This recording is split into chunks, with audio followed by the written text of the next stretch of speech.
शोभा की सास आज सुबह से ही बड़बड़ करे जा रही थी। पता नहीं कैसी मनहूस निकम्मी बहू हमारे पल्ले पड़ी है। कोई काम सही ढंग से नहीं करना आता। बस मठरियाँ बनाने में भी कोई मंत्र पढ़ने थे क्या? माँ ने कुछ सिखाया हो तो आए ना। भाग फूट गए थे हमारे, जो ऐसी बहू पल्ले पड़ी है। शोभा की सास का आज पारा हाई था, क्योंकि आज सुबह नमक पारे बनाते समय थोड़े जल गए थे। वह भी क्या करती, सारे घर का काम उसी के ऊपर था। उसका 1 साल का बेटा भी था, जिसे संभालना भी पड़ता था। सास टीचर थी। सुबह ही स्कूल जाते समय शोभा की सास यह कहकर गई थी, सुन बहू, रोजी आएगी तो उसके लिए नमक पारे और कचौरी बनाने हैं। मैं स्कूल जा रही हूँ, दोपहर में आते समय सामान ले आऊँगी, तुम सारे काम करके रखना। शोभा की सास जैसे नौकर को सुना कर जाते हैं, ऐसे ऑर्डर देकर चली गई। शोभा बेचारी के लिए इतना काम बढ़ गया था कि मत पूछिए। ननद का परिवार और शोभा, उसका पति और बच्चा और 1-2 रिश्तेदार आए हुए थे। वह बेचारी भाग भाग कर सारे घर का काम करती रही। बेटे को दूध पिलाकर सुला दिया था। अब दोपहर के खाने की तैयारी कर रही थी। तभी रोजी, उसकी ननद, उसका हाथ बटाने रसोई में आ गई। शोभा को लगा कि चलो, अगर ननद ये संभाल लेगी तो वह नमक पारे और कचौरी आराम से बना लेगी। लेकिन उसका मन तब खराब हुआ जब उसने सास को ननद को इशारा करते देख लिया था कि तू छोड़कर बाहर आ जा, यह अपने आप बना देगी। शोभा की आंखों में पानी आ गया कि यह देखो कैसा ससुराल मिला है। इन्हें बहू तो नहीं बल्कि नौकरानी चाहिए थी, लेकिन फिर भी उस पर सर्वगुण संपन्न का ठप्पा नहीं लगता है। सभी उसे सर्वगुण संपन्न कहते थे, लेकिन सास के मुंह से हमेशा ही उसके लिए अपमानजनक शब्द ही निकलते थे।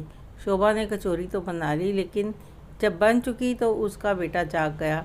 अब एक हाथ से बेटे को पकड़ा हुआ था और दूसरे हाथ से कड़छी चलाते हुए शोभा का ध्यान कढ़ाई से हटा और तेल उछलकर उसके हाथ पर गिर गया। शोभा कढ़ाई में नमक पारे छोड़कर बाथरूम की तरफ भागी ताकि हाथ में पानी डाल सके। पीछे से नमक पारे जल गए। उसकी सास को जब बदबू आई जलने की तो वह रसोई की तरफ भागी। जब देखा नमक पारे जल गए हैं तो फिर क्या था, ऐसा कलेश रचा कि जो अभी तक जारी था। राहुल ने अंदर जाकर देखा तो वह हैरान रह गया। बड़ी परात कचौरियों से भरी हुई थी और छोटी परात में नमक पारे थे और एक कटोरे में जले हुए नमक पारे रखे थे, जिसे सास ने सारे आस पड़ोस में भी दिखा दिया था कि देखो, हमारी बहू को तुम लोग अच्छी और सर्वगुण संपन्न मानते हो, यह देखो उसके गुण कैसे हैं। ननद को देने के नाम पर नमक पारे जला दिए। राहुल ने शोभा को ही चुप रहने को कहा। ननद सब खाने पीने का सामान लेकर ससुराल चली गई। वहाँ जब उसकी सास ने कचौरी खाई तो दंग रह गई। बार बार यही कह रही थी, रोजी बेटा, तुम्हारी बापी के हाथ में तो जादू है। वह पूरी तरह अन्नपूर्णा है। कितना स्वाद भरा है उसके हाथों में। तुम्हें भी तो आता होगा यह सब। ऐसा करना, जब मेरी बेटी नीरू आएगी तो तुम उसके लिए ऐसे ही कचौरियाँ बना देना। अब बारी रोजी की थी। वह माँ को मन ही मन कोसने लगी। माँ ने भाभी को कचौरी बनाने के लिए क्यों कहा और क्यों मेरी सास मुझे कहती।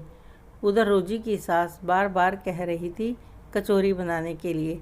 उसने माँ को फ़ोन लगाया कि माँ, तुम्हें तो कचौरी बनाना आता ही होगा, काम कैसे करते हैं, मेरे से इतना काम नहीं होगा। मेरी सास बार बार नीरू दीदी के लिए कचौरियाँ बनाने को बोल रही है। अगले दिन सुबह शोभा की सास और पति रोजी के ससुराल बात करने जा रहे थे कि तुमने मेरी बेटी को इतना काम क्यों बता दिया। अब शोभा मन ही मन सोच रही थी कि मैं सर्वगुण संपन्न हूँ या रोजी, पर उसको कोई जवाब नहीं मिल रहा था। तभी दरवाजे की घंटी बजी और शोभा सोच की दुनिया से बाहर आई और दरवाज़ा खुला तो देखा कि शोभा की सास और उसके पति मुंह लटकाए हुए खड़े थे और शोभा उनको देखकर मन ही मन मुस्कुरा उठी थी कि शायद उसको उसका जवाब मिल गया था। आपको यह कहानी कैसी लगी, कमेंट करके ज़रूर बताएं। अच्छी लगी हो तो लाइक करें, शेयर करें, सब्सक्राइब अवश्य करें। धन्यवाद।